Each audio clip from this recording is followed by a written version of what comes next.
ఈ రోజు క్లీనింగ్ చేస్తా అని చెప్పేసి ఒక వీడియో పోస్ట్ చేశాను కదా. క్లీనింగ్ లో ఈ బుట్ట చూపిద్దామని చూపిస్తున్నాను. ఈ బుట్ట వచ్చేసి అప్పటి చేతి అల్లకం అండి. అంతా కూడా ఒకసారి క్లియర్ గా చూడండి. ఇక్కడ మధ్య మధ్యలో కూడా మళ్ళీ బీట్స్ కూడా పెట్టారు. ఇది వచ్చేసి మా అత్త వాళ్ళు అల్లినారని చెప్పిండ్రు. మరి ఎవరు అల్లినారో క్లారిటీ తెలియదు, కానీ మా అత్త వాళ్ళు అప్పట్లో నేర్చుకుని అల్లినారేమో అని నేను అనుకుంటున్నా.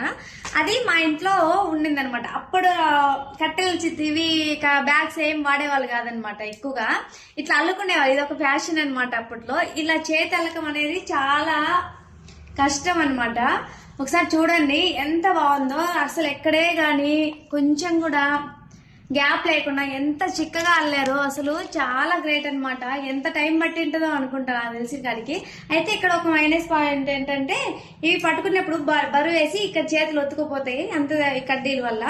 దీనికి కూడా కొంచెం ఏమైనా క్లాత్ ఉలెన్ ఉంటుంది కదా, వుడ్ ఉంటుందా, ఉలెన్ కదా, ఉలెన్ తాడుతో చుట్టేస్తే సరిపోతుంది. సో వీటిలో మనము నీట్ గా ఏమైనా సామాన్లు వేసుకోవడానికి కానీ చాలా బాగుంది. ఏదో ఎలాగైనా యూజ్ చేసుకోవచ్చు. మల్టిపుల్ యూజెస్ అనమాట. సో వీడియో నచ్చినట్లయితే, ఇది బుట్ట నచ్చినట్లయితే మెయిన్ గా లైక్ చేసి కామెంట్ చేసేయండి. వీడియో షేర్ చేయండి. ఇలాంటి మీ ఇంట్లో కూడా ఉన్నాయా ఒకసారి కామెంట్ అయితే చేయండి. సో ఇది వీడియో అయితే. బాయ్.